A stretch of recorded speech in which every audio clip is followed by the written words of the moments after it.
Hello guys, welcome to Global Happenings. Today we have a trending news here for you.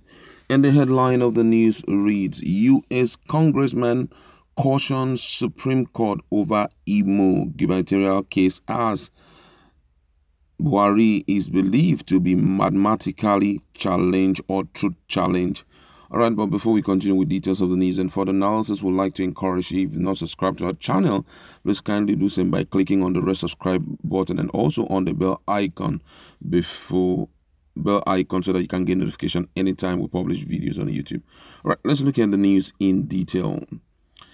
Ranking member of the United States House Foreign Affairs Committee and also Subcommittee on Africa and also a co-chair of the Tom Latos Human Rights Commission, Rep.Chris over the weekend cautioned the Nigerian Supreme Court ahead of today's review of the Apex Court controversial judgment on Imo State governorship election, which has already been postponed to the 3rd of March. He said in a statement issued in Washington, D.C., and according to his word, he said, nearly a year ago, both the U.S. Embassy in Nigeria and I sounded the warning that President Muhammadu Buhari's suspension and removal of the then Chief Justice and elevation of a handpicked successor threaten judicial independence and also undermine confidence that electoral dispute will be adjudicated fairly. Next week, the Supreme Court of Nigeria will reconsider a controversial ruling with respect to the gubernatorial election in Imo State. The eyes of the world are focused on whether the Supreme Court, upon reflection, will impartially adhere to Nigeria's constitutional principle of federalism and the separation of power. If it rule with integrity, the Supreme Court can reassert its constitutional rule as a firewall against unbridled federal executive power and help preserve constitutionalism and democracy in Nigeria that is already in danger of being undermined. The U.S. Nigerian Law Group, in a statement also on Sunday in Washington, D.C., welcomed Rep. Smith's intervention, and according to the statement issued by the managing partner, Emmanuel Ogebe, and they said, and I quote, "We welcome the concern expressed by veteran human rights and democracy icon and esteemed U.S. Congressman Chris on the review of the Basel Supreme Court judgment that turned simple mathematics upside down. Truth, logic, the judiciary, democracy, and now mathematics have been victims of ruinous misgovernment in Nigeria. The Buhari regime is so incompetent they cannot properly coordinate their lives. Mr. Buhari is either math challenge, truth challenge, or both."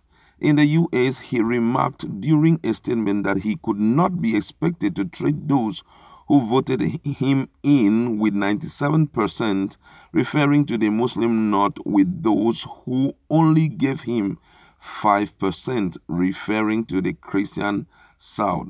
In Mr. Buhari's estimation, 95% plus 5% make up 100%. Wow. And there had been one or two reactions by Nigerians in respect to this. And this one said APC is trying by all means to make sure Nigerians' name is rubbish before the entire world simply because of greed and power. All right, and that's just it. And we want to look at this squarely, considering the fact that Mr. Smith has made mention, or Rep. Smith has made mention of some very key issue.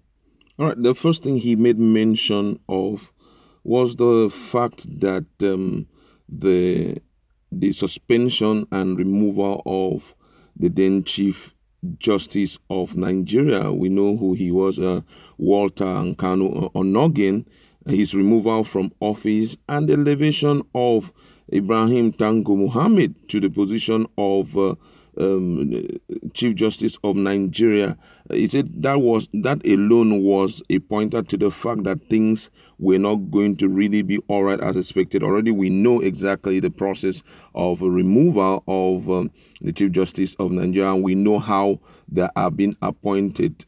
We know that the Supreme Court is composed of the Chief Justice of Nigeria and about numbers of justices, like not more than 21, and that the Chief Justice of Nigeria is most been appointed by the President on the recommendation of the National Judicial Council and subject to confirmation by the Senate. But these did not go through as expected. When they slammed this guy with suspension, the person who took over from him was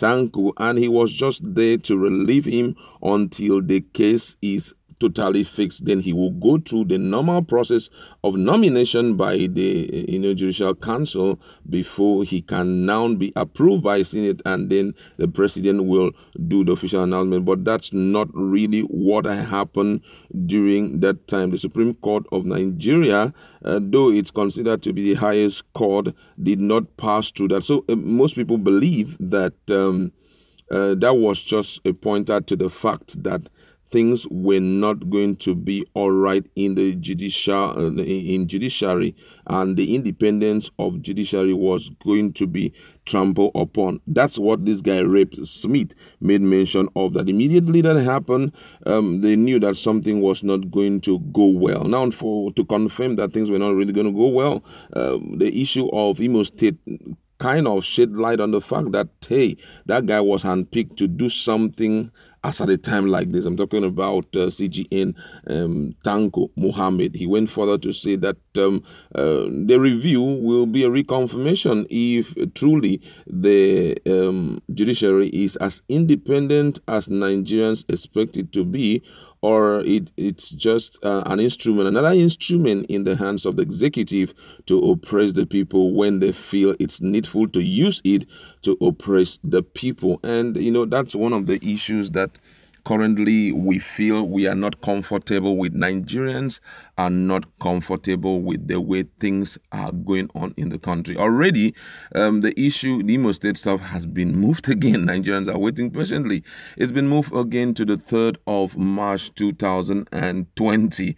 And I believe that by that date, everything will be put in place for the world to see. Now, if you look at the statement of Smith said that, I'm talking about the US Congressman, he said that the whole world is actually looking at Nigeria right now, waiting to see what will be the position of the Supreme Court in respect to the review, considering the fact that everything has been clearly stated. Let us see if truly they are going to pass a fair judgment, or they are going to still make Nigerians realize that there's nothing like separation of power again, that already judiciary is in the hands of the executive. Then there's another group in the US Nigerian law group. Well, there's some of the statement that they made. It's really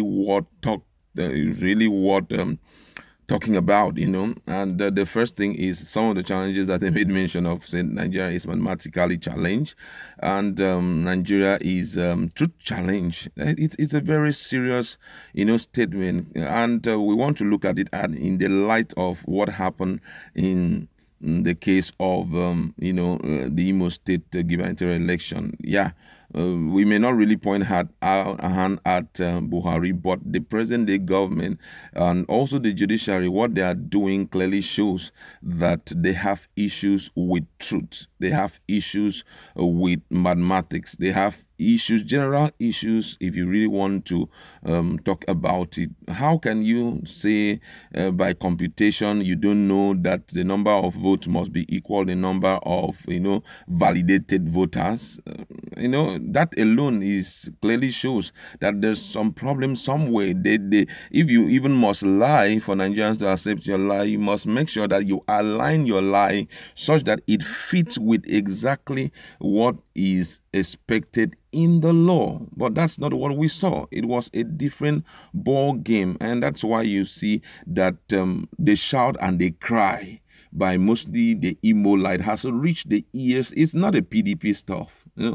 when people keep saying PDP, it's PDP that is behind this, PDP are the ones shouting and all of that, I don't believe it has anything to do with PDP. It's a common thing that anyone who reads it even on paper would like to, hey, what's going on here?